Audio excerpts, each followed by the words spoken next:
you know, it's tradition in Munich that French cinema is one of the centerpieces of the selection of the international selection of films. You don't need to translate afterwards. It's fine, I guess. We want to present the first 3 French films this morning. Just to give a short introduction in these films, we won't discuss them deeply because you haven't seen the films. We want to create some appetite to go to the cinemas. And I start to introduce the people on stage, the artists on stage. That's the producer and also the owner of CT Films, who produced Krishnamurti, La Révolution du Silence, Raphaël Berdugo. Merci. I didn't produce the film. I collaborated with the director Françoise Ferraton of the film, but I'm doing the international sales of the film. She is also the producer of her film, but we discussed and talked together for 10 years for this film. She will explain to you. Merci, parfait. Et c'est Françoise Ferraton, la réalisatrice de Krishnamurti, La Révolution du Silence.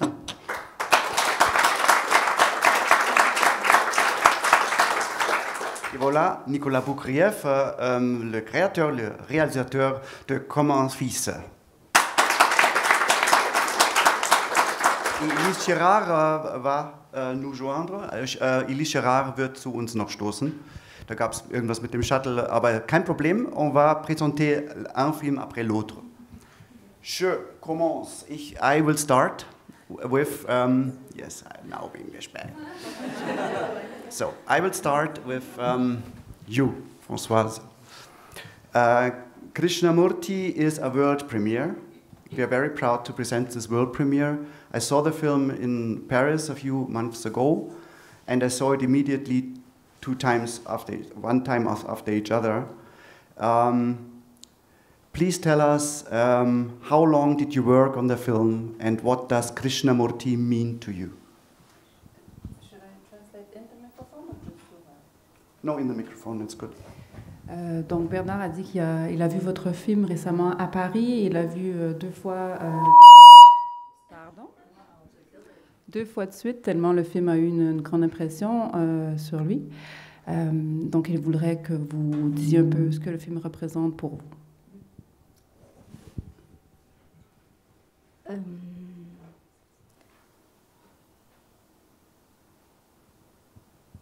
Disons que moi, j'avais dans les 20 ans quand il y a eu mai 68, qui a été une révolution sur tous les plans. I was 20 years old, around 20 years old, when May 68 arrived. Et après, bien, il y avait plus de vie spirituelle, et puis la vie s'est faite ainsi. After that, there was no spiritual life, and life was just continuing like that.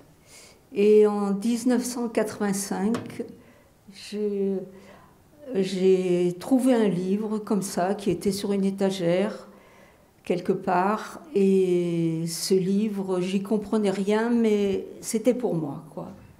In 1985, I found a book on a shelf, and I don't know why that book came to me, but that book was really made for me. Ce livre, c'est La Révolution du Silence. Donc, à force de lire des choses, pas ce qu'il a écrit, parce que Krishnamurti a écrit très très peu de choses, à part des textes poétiques, et par plusieurs fois dans sa vie des journaux qui sont aussi très poétiques. Il a fait des conférences dans le monde entier, mais lui, il n'écrivait pas. C'est quelque chose qui sortait de lui-même et il ne savait même pas pourquoi. C'était comme ça, cette parole était donnée à travers le monde. Krishnamurti wrote a lot of poetical books, but he was actually not really writing books. He was more experiencing the emotion, and it was coming out of him like that. Et donc, j'ai rencontré des gens après, pas forcément qui étaient dans le mouvement de Krishnamurti, mais peut-être chez les bouddhistes, oui, pour le dire, qui m'ont permis d'accéder à cette parole qui m'était finalement assez étrangère. I didn't really was a disciple of Krishnamurti, but I got into Buddhism and I got to understand that like foreign language that he was talking about. Et aussi, c'était tout un trajet intérieur qui était mis en route et aussi de m'apercevoir qu'il y avait en moi aussi beaucoup de violence, beaucoup de colère, de violence, et ça faisait partie de tout un processus de connaissance de cette parole. I discovered that I had in my own self a lot of violence, and reading and getting into that culture, like it was revealing to me that culture of violence that I was part of me. Et disons que ça m'a permis de trouver un chemin, une traverse plutôt, pour avancer dans cette connaissance qui n'est pas encore de mon ressort, disons. It helped me to find a path to get further into that knowledge that was not really into my knowledge before. Et puis voilà, l'idée est venue. C'est en 85 que j'ai rencontré ce livre, et puis 15 ans après, j'ai dit je vais faire un film. So that's what happened. I met that book in 85, and 15 years afterwards, I decided to make a movie about it.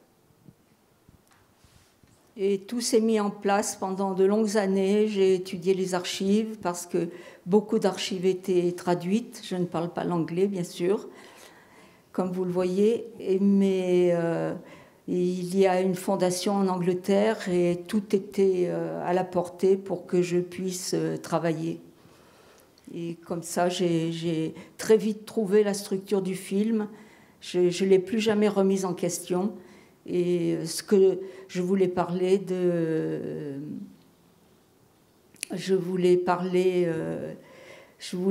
du silence, et je voulais parler de la souffrance, quoi. It took a long time for me to work on that project. I had to make a lot of research in archives, and I founded a foundation in the UK, which was really helpful. Yeah, I worked really hard, and I got to that project. Et puis, donc, quand même, ce monsieur, il aimait beaucoup la nature, et puis ben, moi aussi. Alors, j'ai dit j'ai vraiment senti que pour ne pas illustrer les propos de Krishnamurti, j'ai filmé la nature. Voilà. That man was a big nature lover, like I am. So I realized that to bring his worlds to life, I had to film a lot the nature. Parce que je ne souhaitais aucun propos quant à sa parole. Because I didn't want any words against his words. Voilà, je pourrais dire. Yesterday I said on Instagram when I was advertising for the film as a world premiere, for me it's not a documentary, it's not an essay, it's a film who is directly speaking out of our souls. It's really a representation of the human soul. Elise Girard.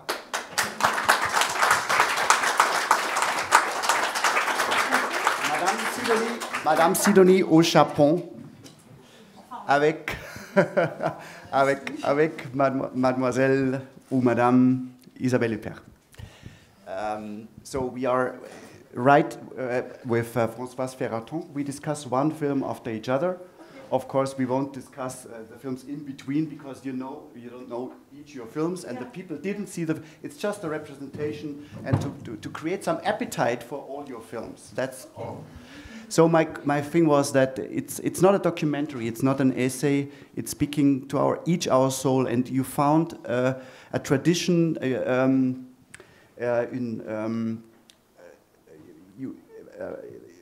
you beautifully succeed to create images, and it's not easy. Who create in a very reduced way in images exactly a representation of the philosophy of Krishnamurti. So this is pure cinema in my opinion. C'est pas un documentaire très traditionnel et vous réussissez avec des images à vraiment créer la vision de Krishnamurti d'après Bernard. Donc très impressionnant. Moi je voulais faire un poème. I wanted to do a poem. Voilà.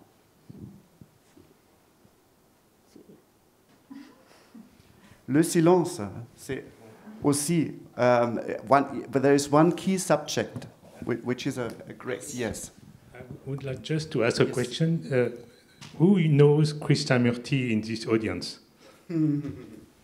Wow. Okay. Wow. Because we are talking about someone that the majority of you don't know, and so it will be for you a discovery of this character, who was my inspirator when I was a student.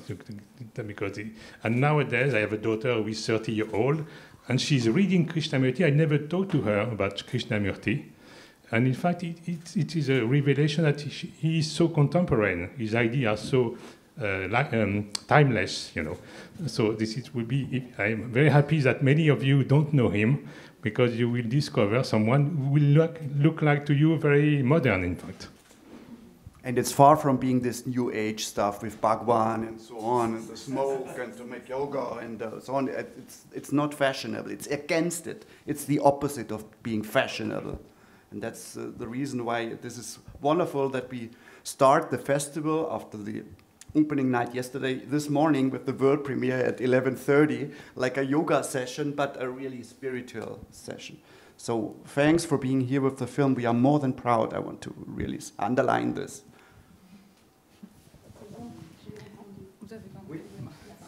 And there is one connection between these two films. We continue with Sidonie. That's Le Silence. The silence is a very, very important element of Sidonie au Japon. And maybe we start with Japan. And how did you create your Japan with this wonderful actress and this protagonist, Sidonie, you invented? Donc le silence est vraiment un lien qu'on peut faire entre les deux films. Et dans Madame Sidonie au Japon, le silence est partie intégrante du film. Est-ce que vous pourriez un peu nous expliquer comment vous êtes allé de l'avant avec cet élément? Alors la première fois que j'ai découvert le Japon, c'était en 2013, et c'est ce qui m'a le plus, étonnée, c'était le silence. C'est-à-dire que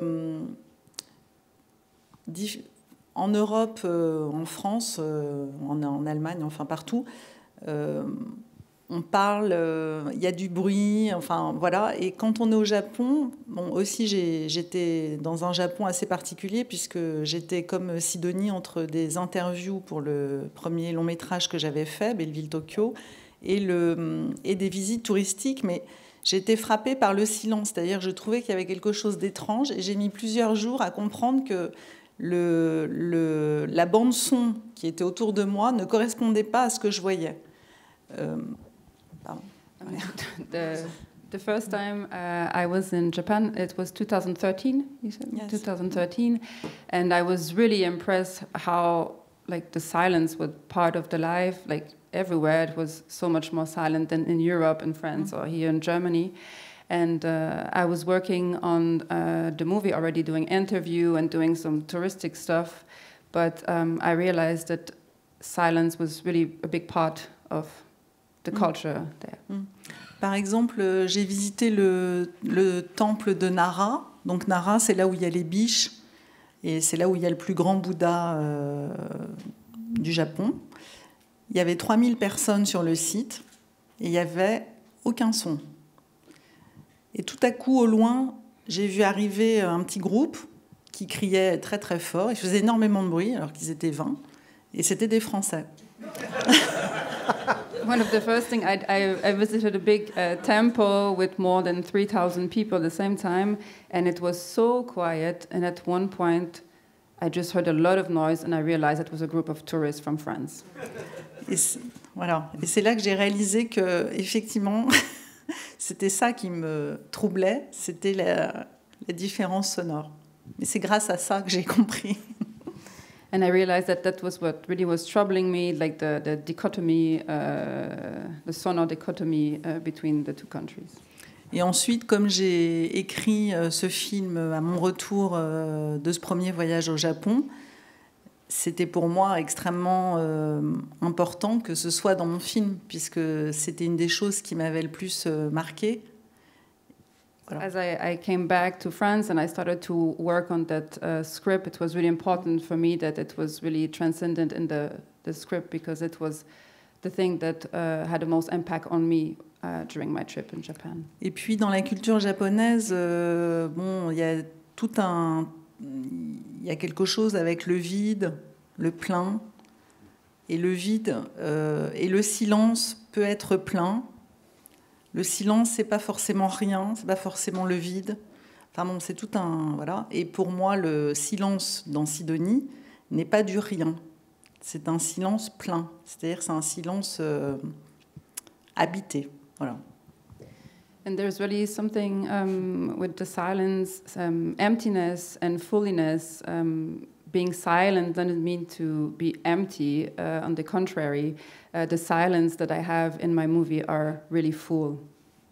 Et c'est un silence doux et réparateur, et pas du tout angoissant ou... Parce que nous, dans notre culture occidentale, souvent on a peur du silence. D'ailleurs, on est dans des sociétés maintenant où tout doit être rempli de sons, couvert, enfin partout, ce qui est épuisant pour nos oreilles et notre tête. Mais moi, c'est vrai que mon film, le parti pris, c'est que ce silence, il est doux, il est plein, et c'est pas du tout l'angoisse, quoi. Du tout, c'est l'inverse. C'est réconfortant. That silence for me is really full, and it has like a healing. It's helped to heal, and it's really comforting to have it. It's very necessary during our times, I think, and we have to reinvent it. I have 2 kids at home, and they are very intelligent and wonderful. Mm-hmm. But to give one example, my son is 18 years old, and even to brush the teeth without music is almost impossible, because it's too boring. So, but he's not the silly guy. He's educated, and his parents and his real father was an artist. I'm working. Mother is in music, and he's very sensitive. But to be without music and without somebody talking to him, he feels oppressed. It's okay. Yeah. So the usual question about Isabelle Huppert. Sorry, but she's the protagonist of your film, and you choose her to cast in the role of Sidonie. This protagonist you invented. She is an author, and she is in a very difficult life situation because she lost a few years ago her partner, her big love, and she's feeling a big emptiness in herself, and she has to reinvent herself, and that's a reason to go to Japan, like we learn in the film. And you casted Isabelle Huppert, and maybe you can tell people something about this, what you knew before. We all know it, but yeah. Alors, je connaissais Isabelle dans la vie, autrement, puisque j'avais fait tourner sa fille, Lolita Chama, dans mon deuxième film, Drôle d'oiseau. Donc j'avais rencontré Isabelle de manière un peu familiale. I already knew Isabelle Huppert from personal reason because her daughter was playing in one of my films, so I met her into like a non-professional way first.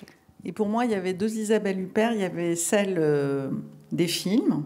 Alors, je suis une très grande cinéphile, donc j'avais vu quand même, je pense, à peu près tous ces films. Peut-être pas, il y en a peut-être 5 que j'ai pas vus, mais je les ai quand même tous vus. Et donc, il y avait deux Isabelle. Il y avait la Isabelle que moi, je connaissais dans la vie, qui était drôle, douce, voilà. Et puis, il y avait la Isabelle des films, donc, qui était une Isabelle de cinéma. Et là, c'était quelqu'un d'autre. For me, there was always two different Isabelle. The Isabelle that I knew personally, she was really funny, like soft, but there was as well the other Isabelle, the big cinema star that was kind of a monument. Et quand j'ai commencé à écrire Sidonie, c'est son visage en fait qui est apparu quand j'écrivais. C'est-à-dire que petit à petit, en construisant l'histoire, Sidonie lui ressemblait. Elle était rousse comme elle avait ses yeux. Enfin, c'était elle. Voilà. When I started to write Sidonie, the face of Isabelle just appeared in my mind. So more I was writing, more it was her. It was my character. Donc une fois que j'ai eu écrit le film, je lui ai proposé. J'avais un peu le trac parce que bon, c'était là, je m'adressais à la comédienne, quoi. So after I wrote the script, I proposed it to her, but I was really nervous because I was not talking to the person I knew, but the super well-known actress. Et puis bon, je savais aussi qu'Isabelle aimait beaucoup mon travail, mes films. Elle me l'avait dit beaucoup. Et voilà, elle a lu et elle a dit que c'était pour elle, enfin qu'elle se voyait complètement dans le film. Et ensuite, ça a été très simple en fait entre nous, parce que je pense qu'aussi, comme on se connaissait, c'est vrai que ça a sûrement aidé. Mais bon, c'est elle qui pourrait vous le dire, ça, je ne sais pas. On s'est bien entendu en tout cas. Isabelle already told me that she really enjoyed my previous movie, and then she read the script and she wanted to do it, and the work together was really easy and went really well, probably because we as well knew us on a personal level. Après, le film a été très très dur à faire puisque on a tourné, enfin en fait, durant la production, il y a eu le Covid. Le Japon a été fermé très très longtemps. C'est le dernier pays qui a réouvert ses frontières. Donc voilà. Et on a tourné avec des visas spéciaux. Enfin, bon, ça a été vraiment une aventure. Et on a eu aussi un premier départ. On devait tourner et puis on a dû se rapatrier en urgence en France parce que le Japon se refermait. Il y avait une remontée de Covid. Très très compliqué. J'ai vraiment cru que j'arriverais jamais à faire ce film en fait. C'est très dur. 5 ans. Due to COVID, it was a really hard production because, Japan was one of the last countries to reopen to tourism, and we already started to shoot, and we had to come back to Europe. So at one point, I didn't think I would be able to finish that movie. It was really, really hard. Après, j'ai aussi été finalement comblée par cette situation parce que quand j'ai tourné, le pays était toujours fermé. Donc, il n'y avait aucun touriste. Et donc, finalement, mes plans sont vides. Donc, c'est extraordinaire. C'est-à-dire que j'ai filmé le Japon comme je pense que c'est tout à fait impossible de voir le Japon aujourd'hui. Personne sur le site de Nara, alors qu'il y a en général 3000 personnes minimum. Ça a été complètement dingue. Donc, j'étais seule partout avec mon équipe. Et donc, c'est un Japon totalement vide, ce qui n'est pas fait pour me déplaire. Donc, j'ai pris ça comme un cadeau. Je me suis dit, après avoir été punie 5 ans par le Covid, hop, c'est pour moi. Actually, it turned out pretty good because since the country was still not open for tourism, I was almost alone. Well, we were alone as a team, so I could shot like Japan as nobody already shot that country without any person on a site where normally 3,000 people are there. So I took that as a gift. Voilà, la roue tourne hein, toujours. Quand ça va pas, ça passe. Après, ça va mieux et voilà. And there is one connection. We jump to Nicolas Boukrieff, to Comme un fils. The connection between these two films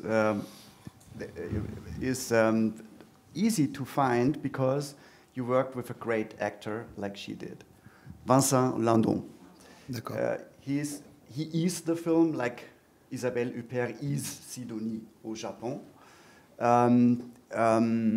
Can you describe, because I know him, I had him, I was my guest at my Berlin Film Festival and here, and I got to know to a man who has really two faces, and I want to, from my deepest heart, I want to tell you that I really appreciate how real, how pure, and how honest you got him. He was so sympathetic and directly to approach. And it's maybe you can first tell us, or second, tell us a little bit about the story, so in a few sentences, and about your choice, why you took the choice Vincent. Ok. Au départ de ce film, il y a deux faits de société qui se sont croisés pour moi. Le premier, c'est, vous devez peut-être être au courant de cette histoire, c'est l'assassinat d'un professeur d'histoire par des fous.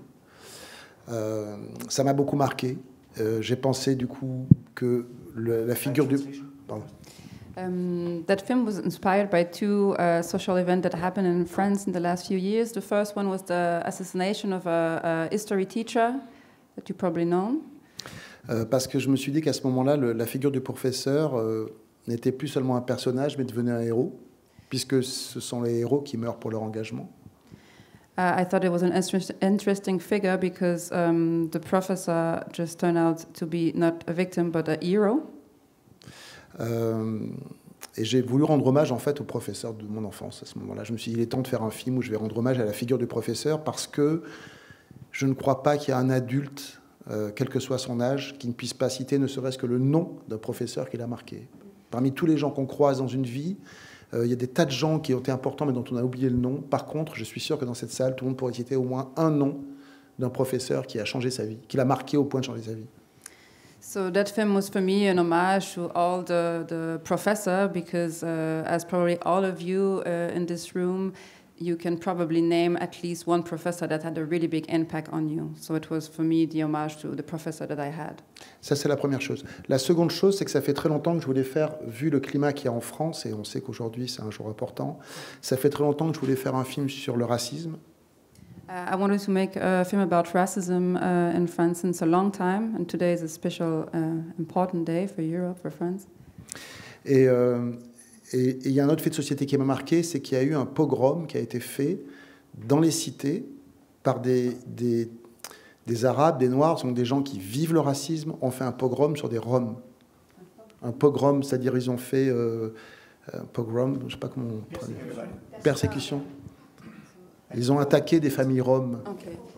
Yeah, there was a pogrom, so an attack on Rome families Yes. in Paris. Mais ce qui est spécifique, c'était que c'est une attaque qui a été faite par des populations qui elles-mêmes étaient immigrées. From population that were themselves are immigrants. Et donc, à ce moment-là, j'ai réalisé que tout en bas de l'échelle du racisme, ce qui était le plus détesté, les plus rejetés, les moins aimés, en France, et pas seulement, c'était les Roms. So I realized with that event that the people who were the most hated was not just like the immigrants, but the Rome were really at the bottom of the line.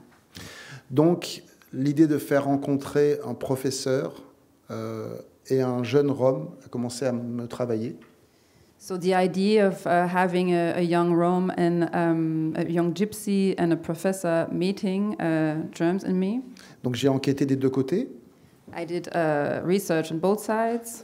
Du côté de l'éducation, j'ai découvert à quel point les professeurs étaient en grande interrogation et souvent en crise sur leur métier en France. I realized that in France, like the professor they're questioning themselves a lot because it's a big, the education system is a big crisis right now. Et du côté des Roms, j'ai découvert à quel point les adolescents, les jeunes Roms pouvaient être vraiment totalement en marge de la société française telle qu'elle se pratique, qui ne vont pas à l'école très souvent, etc. Les écoles les rejettent d'ailleurs. And from the Gypsy, I realized that they were so not integrated in the society. Donc voilà, la rencontre entre ce professeur et ce jeune Rome, je me suis rendu compte que je me retrouvais en train de faire une version contemporaine, une sorte de remake contemporain de L'Enfant sauvage de Truffaut. So having that young Gypsy and that professor meeting, I realized I was doing a remake of L'Enfant sauvage de François Truffaut. I don't know the English title. Voilà. Vincent. Et donc, Avec ce sujet sur les Roms, j'étais sûr que je n'intéresserais personne. I was sure that with the gypsy side of my story, I was not going to interest anyone. Non, mais quand je dis ça, c'est pas de l'humour, parce que, par exemple, il y a 3 semaines en France, il y a une femme enceinte qui a été assassinée d'une balle dans la tête par 3 fascistes qui voulaient faire partir son campement, et ça n'a pas fait la une des journaux. Les journaux en ont parlé, mais ça n'a pas fait la une des journaux. Alors que s'ils avaient tiré, surtout actuellement, même sur une femme arabe ou une femme noire, la gauche s'en serait emparée. Mais tout le monde s'en fout des Roms. Yeah, that's actually really not funny because last week there was a pregnant woman, a gypsy pregnant woman who got shot in the head from fascists, and nobody reported it as if it was a white person, even an Arabic person. Voilà, donc je pensais que ce sujet n'intéresserait personne, et j'ai rencontré un peu par hasard Vincent Lindon. On a bu un café ensemble, on s'est retrouvés là par hasard, et il me dit je voudrais qu'on fasse un film ensemble, et je lui dis j'ai un sujet qui n'intéresse personne, qui va intéresser personne. Je lui ai raconté, et comme c'est quelqu'un de très engagé, il m'a dit non mais moi ça m'intéresse à fond. So one day I met randomly Vincent Lindon, and he was telling me that he would like to make a project with me, and I said, yeah, well, I have a project in my mind, but it's not going to interest nobody. And then they talked about the project together, and Vincent said, yeah, well, I'm totally in it. Voilà, et là l'aventure Lindon a commencé. Alors, pour dire des choses, là où il est en accord avec ses idées, c'est quelqu'un de très engagé. Et là où il est en accord avec ses idées, c'est que ce film-là, malgré sa présence, comme les Roms n'intéressent personne, a eu vraiment beaucoup de mal à se financer. So Vincent is a really engaged actor, and because he was in the movie, our film had much more visibility, because if it was just have been the topic, well, nobody would have been interested. Non, c'est pas ça. C'est que même malgré sa présence... Okay. Oui. Even if Vincent Lindon, one of the greatest actors in France, was in it, the film didn't interest many people. Because of the gypsy subject. Mais Vincent a accepté de baisser son salaire, puis encore baisser son salaire, comme toute l'équipe a pu le faire, pour que le film existe. Donc, il est vraiment en accord avec ses idées. So Vincent accepted to get lower wages to make the film possible to make. So I can say that he's really on the one street with his own ideas. Voilà, maintenant, pour aller très vite sur Vincent Lindon, acteur, c'est fascinant quand on le voit jouer. Tout paraît tellement vrai, tellement simple, tellement direct. Exactement. Il est tellement humain. Now to talk about the actor, it's crazy how everything seems so simple with him. He's so human. It's all like the truth. Et parfois sur le tournage, quand je le voyais jouer pendant la prise, je me disais si le public pouvait imaginer la montagne d'angoisse, de travail, de questions, de nervosité, de parfois un peu de folie qui précède la seconde où on dit action. And sometimes on the set, I wish that people could have seen how the stress, the fears, anxiety were submerging him on the set just before we were going into one shot. That was exactly my question, because I I got to know the two sides, a little bit of it, and you really got him as pure as imaginable. I know that he's socially engaged, and with Stéphane Brisé, and his heart is beating for the lower class because he's coming from the upper class, and so on, and all these stories. And so, High anxiety. Yeah, I know. He told I can tell you. Me, yeah. Well known about his partner is Chiara Mastroianni, and he was together with all these Caroline from Monaco and so on. And he told me these stories, and that was, but in his heart he feels that he has to do something for the lower, and that's exactly the film. He's giving his heart. Sorry. No problem. It's the noise of our time. Sorry. No. It's no problem at all. It's no problem at all. C'est vrai, les camps des gitans, on n'en parle jamais. Personne. Yeah, we never talk about the gypsy camps in France. Il y en a plein dans le sud. C'est des camps immenses. Hein. Personne. They're everywhere and really, really big.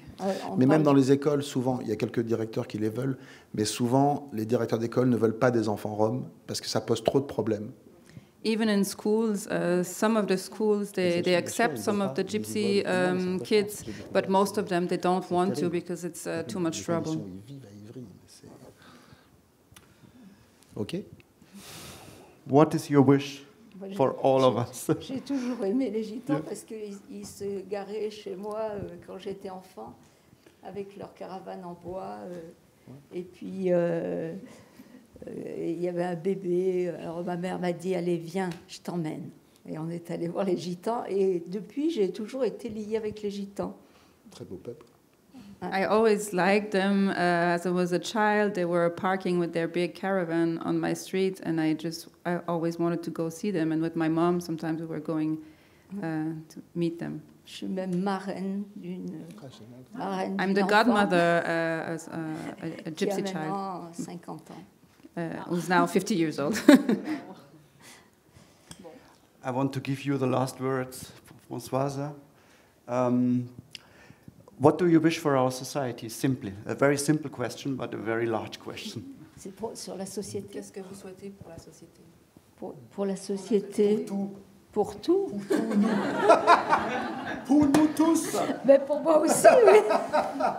Ah ben, pour tous, je souhaite qu'on trouve cette voie qui emmène vers la liberté. Mais, I hope we're going to find a way that brings us to a freedom. So, that's a wonderful last word, but I want to say something else. I saw, as every year, around 500 films, and in my opinion, there was some change after the pandemic times. The films are getting more private, the topics more familiar to us. They are playing in families, short, smaller stories. The large scale is existing, of course. You see the Coppolas and so on. There's not the other films are existing still, but in general there is a movement worldwide.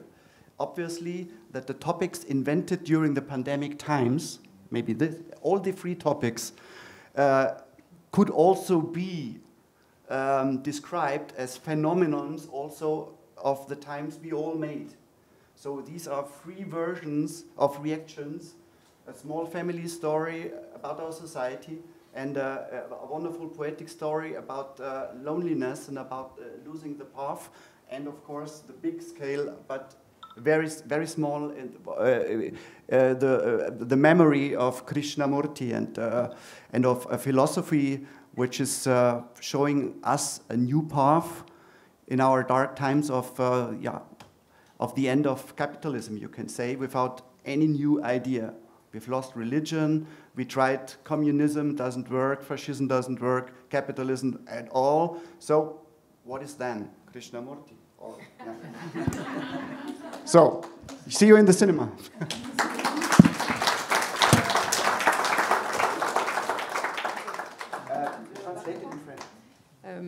Bernard disait que depuis un peu la pandémie, on a senti un nouveau mouvement dans les films, dans la production des films, qui est vraiment à l'échelle mondiale. Il voit plus de 500 films par année. Et que dans tous vos films, on sent un peu la solitude ou les éléments qui nous ont affectés durant la pandémie. Et que votre film, ce serait un peu peut-être le futur, la voie du futur, parce qu'on a tout essayé. On a essayé le socialisme, le capitalisme, le fascisme, et il n'y a rien qui fonctionne, donc on revient peut-être aux sources. Aux idées essentielles de notre vie et de la nature. Il faut redécouvrir la nature. We have to reinvent nature and rediscover. I tried with my dog every day in the woods.